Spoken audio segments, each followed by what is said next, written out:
मित्रों नमस्कार। सूचना की दुनिया पर आपका स्वागत है। मैं हूं डॉक्टर सुभाष चंद्र सिंह। मित्रों, एक दिन के लिए मैं वाराणसी गया था, जहां से प्रधानमंत्री नरेंद्र मोदी चुनाव लड़ रहे हैं। वहां पर पहले मैं कचहरी गया, जहां वकीलों से गरम बात हुई।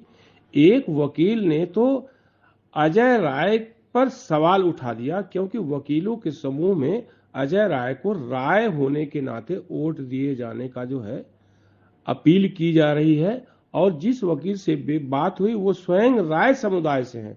उन्होंने कहा कि ये ठीक नहीं है। बहरहाल उनकी बातचीत को सुनिए। उसके बाद मैं वहां कैलाश मठ पर गया था। कैलाश मठ में बहुत सारे जो है लोग उपस्थित थे, उनसे मेरी बातचीत हुई। कुल मिलाकर के वाराणसी में जो है नरेंद्र मोदी के लिए हवा बहुत जबरदस्त है।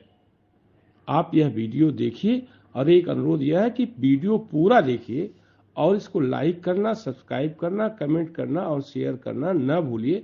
आप सभी लोगों का बहुत बहुत आभार। वाराणसी का ग्रुप बनाया है, व्हाट्सएप ग्रुप। अच्छा। उस ग्रुप पे आज अजय राय के लिए गुहार लगाई जा रही भूमिहारों से। अच्छा, कि अजय राय भूमिहार हैं, इनको आप सपोर्ट करिए। मैं पूछना चाहता हूं कि अजय राय भूमिहार हैं तो भूमिहारों के लिए सपोर्ट करना क्या भूमिहारों का दायित्व है? मैं इस ग्रुप से भी सवाल उठा रहा हूं अपने, कि क्या भूमिहार को जिता करके इस देश का विकास कर देगा? मैं अपने समाज के लोगों से भी सवाल उठा रहा हूँ। जातीय अपील पर आपकी जातीय अपील पर भी मेरी आपत्ति है। इस समूह पर भी मेरी आपत्ति है जो अधिवक्ता समूह ने बनाया है। ये बहुत बड़ी बात है। रोज ऐसे पोस्ट 2-4 आते हैं, धरती पुत्र अजय राय। अरे सभी धरती के पुत्र हैं। कोई धरती पुत्र तो मुलायम सिंह कहा जाता था। वो अलग बात है, लेकिन समूह वाले कभी कभी ऐसी पोस्ट डालते हैं जिसपे सुन के हंसी आती है। जातीय अपील तो वैसे भी समाज के लिए ठीक नहीं है। और विशेष रूप से वकील समुदाय अगर जो ढंग की अपील कर रहा है, जागरूक समुदाय माना जाता है। डॉक्टर ये भी गलत है। मैं इस व्हाट्सएप ग्रुप को भी अपने एक चुनौती के रूप में ये सवाल खड़ा कर रहा हूँ। नहीं, बहुत अच्छा, बहुत थैंक यू, बहुत बहुत धन्यवाद। तो इस आइए, बताइए कहाँ, यहीं की रहने वाली हैं? नहीं, छोलापुर की रहने वाली। अच्छा, कोई बात नहीं। तो यहाँ से मोदी जी चुनाव लड़ रहे हैं, अजय राय चुनाव लड़ रहे हैं। हाँ। और एक बसपा भी चुनाव लड़वा रही है। तो किसको वोट देना है? संक्षेप में बिल्कुल। जहाँ घर वाले कहेंगे वहाँ देंगे। अभी कहीं और चल कर के फिर इस बातचीत को पूरा करेंगे। माहौल क्या है वाराणसी में? तो कचहरी के बाद वहाँ पर जो गर्मा गर्म बहस हुई, उसके बाद मैं कैलाश मठ में हूँ। कैलाश मठ यहाँ पर महमूरगंज में है। और महामंडलेश्वर आशुतोषानंद जी गिरी जी महाराज यहाँ के प्रमुख स्वामी हैं। अपने 5 गुरु भाइयों के साथ यहाँ का सारा प्रबंधन जो है देखते हैं। तो मैं शंकर की नगरी में आऊं और किसी मठी मंदिर में न जाऊं और बात संत महात्मा से न हो, तो आप ये मान कर चलिए कि बात अधूरी है। तो मैं यहाँ पर जो है पहले आशुतोषानंद गिरी जी महाराज से ही मैं जानना चाहूँगा कि महाराज जी ये बताइए, यहाँ पर क्या है? जैसे पूरे देश में इस समय चुनाव है, यहाँ पर से प्रधानमंत्री मोदी जी चुनाव लड़ रहे हैं, तो क्या आप कुछ कहना चाहेंगे कि यहाँ पर? बिल्कुल, मैं कहना चाहूँगा कि काशी को एक ऐसे राष्ट्र पुरुष की आवश्यकता थी जो ईश्वर की कृपा से, काशी विश्वनाथ की कृपा से वो आवश्यकता की पूरी हुई है। आपको बता दें कि मोस्ट पॉल्यूटेड सिटी का नाम एक बार पेपर में पढ़ा था, तो नंबर 1 पर वाराणसी, नंबर 2 पर कानपुर था। Most polluted city. उस काशी को प्रधानमंत्री जी ने अपनाया, अपना निजी क्षेत्र चुना। आज काशी का जो है कायाकल्प है। जगह जगह तारों का जंजाल था, जगह जगह गलियों में गंदगियाँ थी। आज सारी गंदगी साफ हो गई है, तारों का जाल साफ है, गंगा जी साफ है, घाट स्पष्ट दिख रहा है। लोगों में भी बदलाव आया है। सनातन की एक बड़ी सेवा मोदी जी के कारण हुई। बहुत सेवा। काशी में जहाँ काशी विश्वनाथ दर्शन करते हैं आप, आज विश्वनाथ जी का बड़ा सा गेट देख करके गर्व होता है कि लगता है काशी विश्व के नाथ हैं। अब पहले कोई गेट ही नहीं था, गलियों से जाना होता था, कंजस्टेड गलियों से, क्या भीड़ क्या संभालेंगे, कोई रूपरेखा नहीं। आज ईश्वर की दया से पूरे देशवासियों को एक ऐसा राष्ट्र पुरुष मिला है मोदी जी के रूप में, जो दिन रात राष्ट्र की चिंता कर रहा है। उसे अपने परिवार की चिंता नहीं, लेकिन राष्ट्र की चिंता है। उसके अंदर ये भावना हमेशा रहती है कि हमारा देश राष्ट्र सबसे पहले हो। राजनीति के कारण संस्कृति की भी सेवा हो रही है।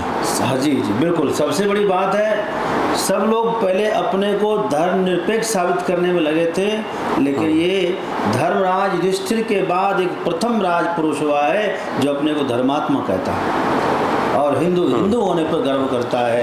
आज चलिए मैं चलता हूँ महाराज जी के पास। महाराज जी पहले अपना नाम बता देंगे पूरा। मैं ओंकारेश्वर ज्योतिर्लिंग से हूँ। अच्छा अच्छा। स्वामी नर्मदानंद के नाम से जानते हैं। दे दीजिए। हाँ। तो मध्य प्रदेश की पावन धरासा हैं और भगवान विश्वनाथ के पावन चरणों में वंदे देव उमापतिम सुरगुरुम वंदे जगत कारणम वंदे पन्नगभूषणम मृगधरम वंदे पशुनाम पते वंदे सूर्य शशांक वहनी नविनम वंदे मुकुंद प्रियम वंदे भक्त जनाशम च वरदम वंदे शिवम शंकरम। तो आप मध्य प्रदेश हैं, थोड़ा मध्य प्रदेश का हाल बता दीजिए हमारे दर्शकों को। मध्य प्रदेश में संक्षेप में जी, संक्षेप फिर में हम काशी पर बात करेंगे जी। तो मध्य प्रदेश में वर्तमान परिवेश में पूरे मध्य प्रदेश में मोदी जी और हमारे वर्तमान मुख्यमंत्री श्री मोहन यादव जी और शिवराज जी ने तो ऐसा बीज लगाया कि मध्य प्रदेश में हम चाहते हैं कि वर्तमान परिषद जो आ रहा है 29 की 29 सीटें मोदी जी की झोली में डालें। ऐसे एक ही तो कम है जी। तो 29 की 29 पूरी झोली जो है मोदी जी की भरे मध्य प्रदेश से। अब काशी पर आते हैं हम लोग जी। काशी के बारे में कुछ दोष। काशी का तो अद्भुत दृश्य देखा है। पहले कहते थे कि सनातन संस्कृति का प्रचार कौन करेगा, क्योंकि पहले संत की जवाबदारी थी, लेकिन राष्ट्रो सर्वप्रिय होता है, राष्ट्रो परमो धर्मा। राष्ट्र ही सर्व जगत की आत्मा होता है और राम इस जगत की आत्मा, राष्ट्र राम है, राम ही राष्ट्र है और राष्ट्र ही राम है।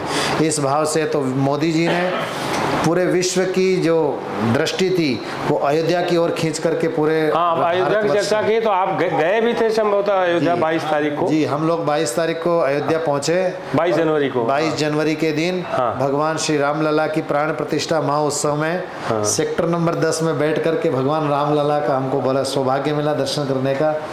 और अद्भुत बात तो ये थी कि जिस समय हम लोग भगवान राम के मंदिर में बैठे थे तो 14 दिन से सूर्य के दर्शन नहीं हुए, और जैसे ही प्राण प्रतिष्ठा मंदिर में होने लगी और उसी समय भगवान भुवन भास्कर उनके सूर्य वंश के सूरज की जब किरणें भगवान रामलला के शिखर पर पड़ी थी, जब प्राण प्रतिष्ठा हो रही थी, तो 14 दिन से जो सूर्य बाहर नहीं आए थे वो 10:35 पे सूर्य भगवान बाहर आते हैं, सारे बादल छट जाते हैं। उसी समय हमें लगा कि प्रभु श्री राम प्रत्येक स्वरूप में अयोध्या में आके विराजमान हुए हैं। अब काशी पर थोड़ा सा देखिए, काशी तो वो नगरी है जहाँ मरने के लिए लोग आते हैं, जीने के लिए तो दुनिया में जाते हैं कि हम वहाँ जाके ये कमा लेंगे, ये कमाएं, लेकिन मृत्यु के बाद भी यदि मोक्ष कोई देने वाली नगरी है तो वो काशी है।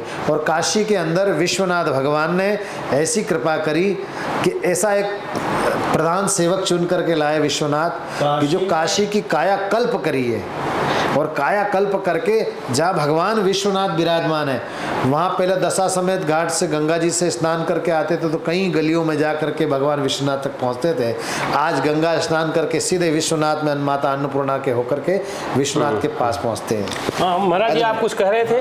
हाँ, मैं कह रहा था कि जैसे देशवासियों को अयोध्या श्री राम मंदिर को प्रदान कर दिया, अब काशी वासियों को एक आशा है यदि मोदी जी आएंगे तभी इनको ज्ञान वापी जो है मुक्त करके काशी को मिलेगी। तो ज्ञान वापी काशी को मिले, इस तदर्थ सभी काशीवासी बीजेपी को वोट देने के लिए तत्पर। आपका क्या नाम है? मेरा नाम अनिल पुरोहित है। हाँ, बताएं। उदयपुर राजस्थान से हूँ। कभी आए हैं तो राजस्थान की थोड़ा चर्चा कर लीजिए आप फिर। राजस्थान की 25 की 25 सीटें ही बीजेपी की। अरे गजब। आपका नाम क्या है महाराज जी? हाँ, मैं ब्रह्मचारी कल्की चैतन्य, अच्छा, संपूर्णानंद विश्वविद्यालय से आचार्य हूँ। अच्छा अच्छा। अभी नव न्याय की भी पढ़ाई कर रहा हूँ, साथ में PhD करनी है। अच्छा।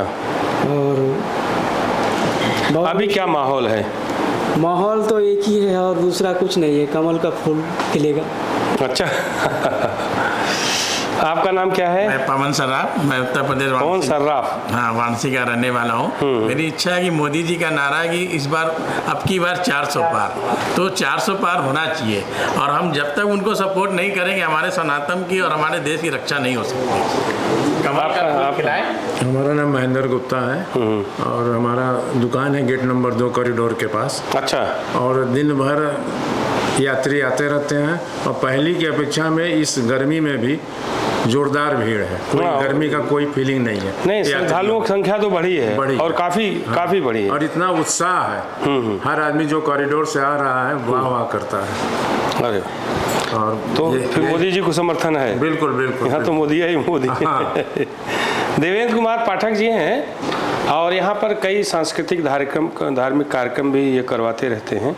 तो देवेंद्र जी आप बताइए, आपका क्या यहाँ जो माहौल है? जी, 2014 में कांग्रेस की यहाँ जमानत जब्त हुई थी और 2019 और शायद यही अजय राय भी थे। अजय राय 2014 में चुनाव लड़े और मात्र 60,000 वोट पाए। 2019 में पुनः चुनाव लड़े तो 2014 के चुनाव में मोदी जी लगभग 6.25 लाख वोट पाए थे और 2019 के चुनाव में करीब 1 लाख वोट उनको और ज़्यादा मिला। और फिर जो है अजय राय जी का जो है जमानत जब्त हुआ और 2019 के चुनाव में मुसलमानों की तरफ से एक निर्दल प्रत्याशी खड़े हुआ अतीक अहमद और एक 2019 के चुनाव में अच्छा अतीक अहमद यहाँ से जेल में बंद था। 2019 के चुनाव में अतीक अहमद जो है चुनाव लड़ा यहाँ से और ये माहौल बनाया गया कि बनारस के मुसलमान जो अतीक अहमद को सपोर्ट कर रहे हैं, लेकिन बनारस के जो गंगा जमुना की तहजीब है और वाराणसी के मुसलमानों ने पूरी तरह से अतीक अहमद को नकार दिया। मात्र 2019 के लोकसभा के चुनाव में वो 852 वोट पाया। तो इस बार बीएसपी ने एक मुस्लिम प्रत्याशी खड़ा किया, एक मुसलमान प्रत्याशी को खड़ा किया है और यहाँ के मुसलमानों में, क्योंकि हम मुस्लिम बहुल क्षेत्र में रहते भी हैं, लेकिन यहाँ के मुसलमानों में जो सबसे बड़ी इनकी समस्या का जो समाधान हुआ कि यहाँ पे 24 घंटे जो बिजली की आपूर्ति होनी। पिछली सरकारों में 12-14 घंटे बिजली मिलती थी, 3-3 दिन तक ट्रांसफार्मर जल जाने पर बिजली की व्यवस्था नहीं होती। नहीं तो क्या मुसलमान मोदी को वोट देगा? मुसलमान को, जो अच्छे मुसलमान, अरे यहाँ सपा के समर्थन से अजय राय खड़े हैं। कुछ मुसलमान जो हैं जो मोदी के पक्ष में वोट देंगे। अच्छा, ये पढ़े लिखे शिक्षित मुसलमान है, मोदी जी को वोट। चलिए, बहुत बहुत धन्यवाद। वाराणसी में एक तो कचहरी में बात हुई, दूसरे यहाँ कैलाश जो है मठ में बात हुई। कुल बातचीत का बोलबाला यह है कि यहाँ सिर्फ मोदी हैं और कोई नहीं। जैसा कभी देवेंद्र जी बता रहे थे, जो कांग्रेस के प्रदेश अध्यक्ष हैं, ये 14 में भी लड़े थे, 19 में भी लड़े थे और तीसरी बार प्रधानमंत्री यहाँ से प्रत्याशी हैं भाजपा की ओर से, और वह भी तीसरी बार कांग्रेस के प्रत्याशी हैं। फर्क केवल इतना है कि इस बार कांग्रेस और सपा गठबंधन के प्रत्याशी हैं, यानी सपा का उनको समर्थन प्राप्त है। तो इस बातचीत को यहाँ समाप्त करते हुए मैं आप सभी से अनुरोध करूँगा कि जो लोग भी सूचना की दुनिया को देख रहे हैं और जिन्होंने सब्सक्राइब नहीं किया है वो इसे सब्सक्राइब करें, बेल आइकन दबाएं, लाइक करें, कमेंट करें और शेयर करना न भूलें। बहुत बहुत धन्यवाद। आप इस YouTube चैनल को लाइक करिए, सब्सक्राइब करिए, कमेंट करिए और शेयर जरूर करिए।